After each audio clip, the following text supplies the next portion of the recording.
Hi everyone, welcome to the Friends of the Senior Center virtual concert.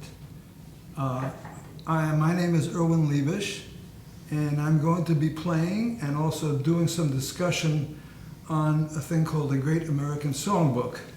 And now I'm going to read you a few things because I can read it more easily than I can memorize it. The so-called American Songbook is basically a collection of songs written by American composers, with a few exceptions, mostly for Broadway musicals or motion pictures, and originally composed roughly between 1920 and 1960. There were many thousands of songs written during this time, but a small number of these songs were kept alive by being performed frequently by well-known artists, vocalists, big bands, jazz groups, and so forth. For these songs, we use the term standards because they were featured in most musicians' repertoires. The songs that became standards are written mostly by a small group of composers and are still performed to this day. With the advent of rock and roll, pop music and rap, younger people are originally or generally unaware of many of these songs. In my opinion, they're well worth listening to because of their great melodic, harmonic, and rhythmic originality. Also, many of them have beautiful and poetic lyrics. Considering the large volume of work produced this period, only a few composers were involved in songs that are considered standard works. To name a few: Irving Berlin, Cole Porter, Richard Rodgers, Harold Arlen, Jimmy Van Heusen, Frank Lesser, Jerome Kern, and a few others that came a little bit after them. The first two composers I'm going to discuss had very similar backgrounds, but very, very differently in musical education. Both were sons of Russian Jewish immigrants and grew up in poverty on the Lower East Side of New York City. Both started to play the piano at an early age. George Gershwin, however, had much more formal musical training, while Berlin was basically self-taught. Both took jobs as young men playing and promoting new songs to sell sheet music for music publishing companies in a place called Tin Pan Alley, which is a district in downtown New York City that had many music publishing companies. Cole Porter also grew up in New York, but was born to wealth and social position. Harold Arlen was the son of a cantor who immigrated to Buffalo, New York. Jerome Kern also grew up in New York City, also the son of immigrant parents. So with that said, what I'm going to do is start playing some examples, representative examples of some of these composers and songs that really are still considered great American songbook songs. I'm also going to play you some of composers that wrote a little bit later than the original group of song composers that did this for theaters, and a lot of it was done for television too. And we'll start with Irving Berlin. And Irving Berlin wrote thousands of songs. Well, literally maybe 1,000 songs. A lot of them were very simple songs, such as a song like God Bless America, which goes.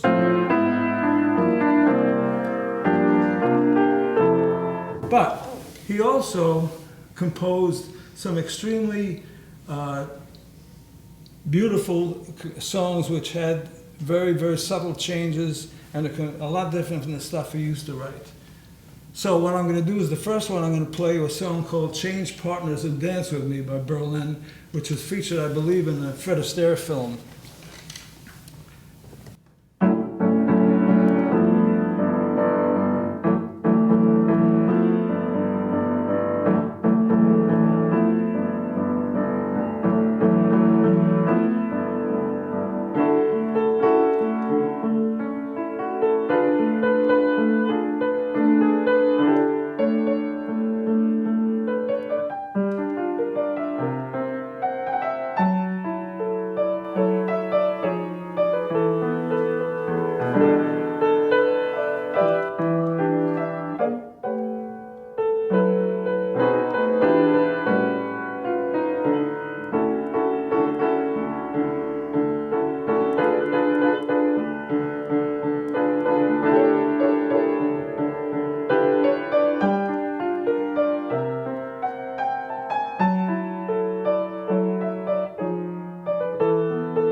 Hi again. The next song I'm going to play is a song by Jerome Kern.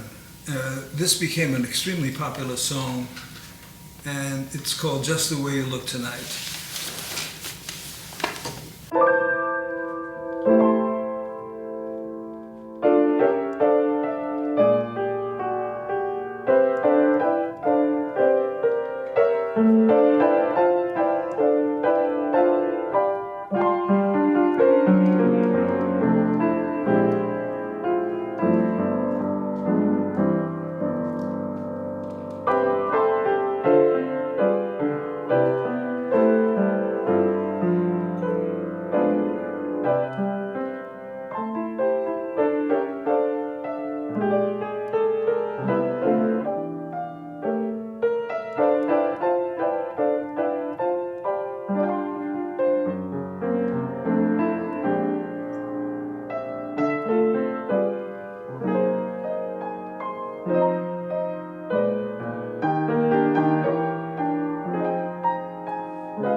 Easy to Love. It's a song that's written by Cole Porter, and it was for one of the Broadway shows, and that's the one I'm going to play next.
Richard Rodgers wrote this song, and he wrote it early in his career before he worked with Hammerstein, and it's called My Funny Valentine. It was written quite a while ago, but I'll play it for you now.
This is another Richard Rodgers tune, but this one he wrote with Hammerstein. It has some of the most beautiful lyrics, I think, that was ever written for this kind of music.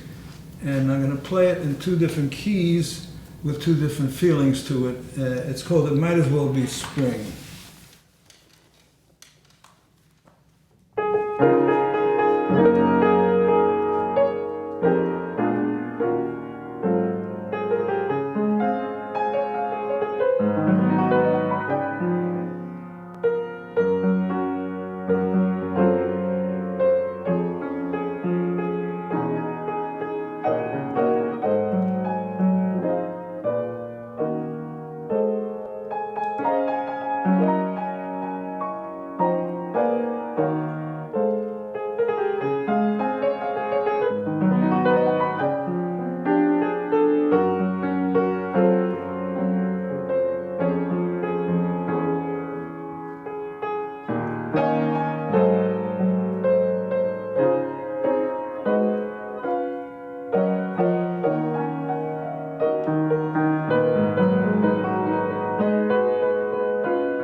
Of the four major composers that so far I've mentioned, two, Irving Berlin and also George Gershwin, were influenced highly by jazz. Also, Harold Arlen was too, but Richard Rodgers was influenced, and Cole Porter were school musicians that influenced more by classical music.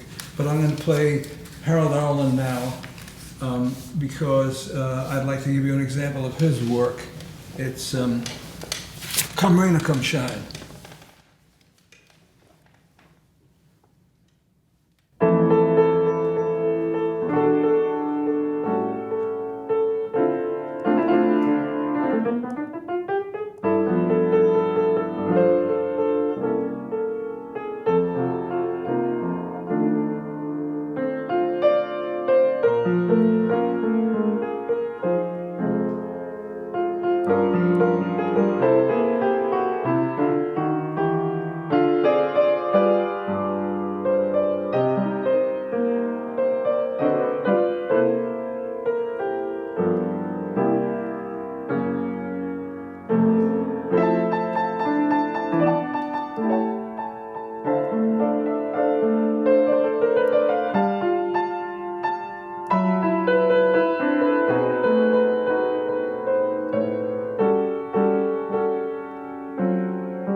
I didn't mention this following composer, but a man named Johnny Mandel, who wrote a lot for the movies in the 50s, 60s, and 70s, wrote a song for The Sandpiper, a movie called The Shadow of Your Smile, which is what I'm going to play right now.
Jerome Kern, a great songwriter who wrote many lovely songs, wrote a song that's probably one of the top of the songbook songs, of the great songbook songs.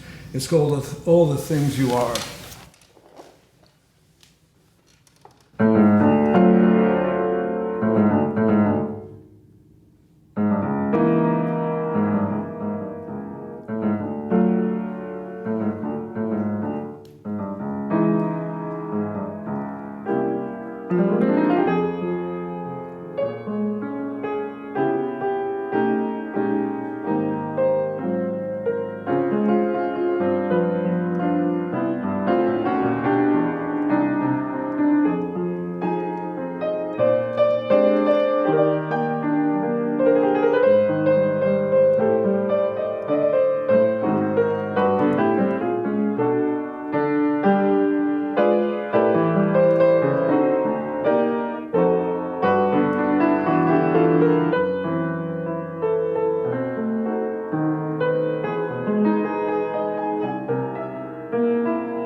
Okay, the next one I wanted to play doesn't come from the great songbook at all. It was written by a jazz pianist named Bill Evans, who was very famous during the 60s, 70s, and 80s. Unfortunately, died a fairly young man, but he wrote a lovely tune called Waltz for Debbie.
Okay, here's another song by Johnny Mandel called Emily, from a picture called The Americanization of Emily. Another lovely tune. It's in waltz time. Yeah, I'll play it.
Antonio Carlos Jobim, a genius, in my opinion. He wrote many, many songs, and he also died relatively young.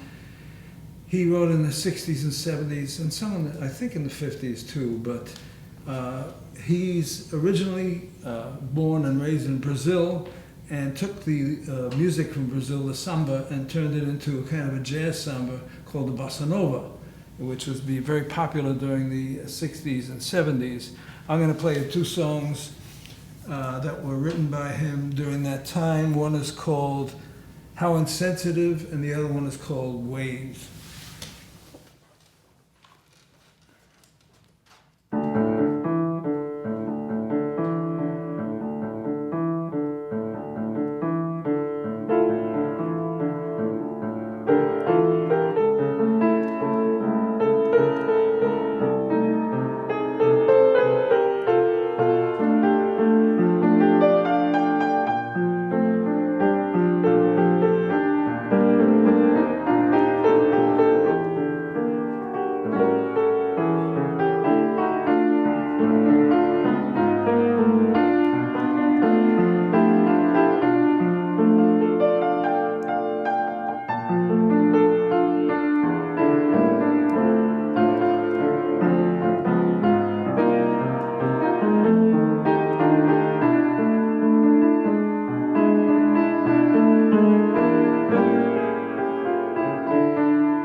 One of my favorite songs is a song by a guy named David Raxon, who wrote for the movies, and he wrote for this song for the movie called Laura, which was in the 1940s, and it was the theme song for that detective mystery called Laura.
Okay, for the last tune, probably one of the most not known songs written during the 20th century. Harold Arlen wrote this for The Wizard of Oz, and here it is, Over the Rainbow.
All right, folks, in these uncertain times, I'm glad to have played for you. I hope you enjoyed it.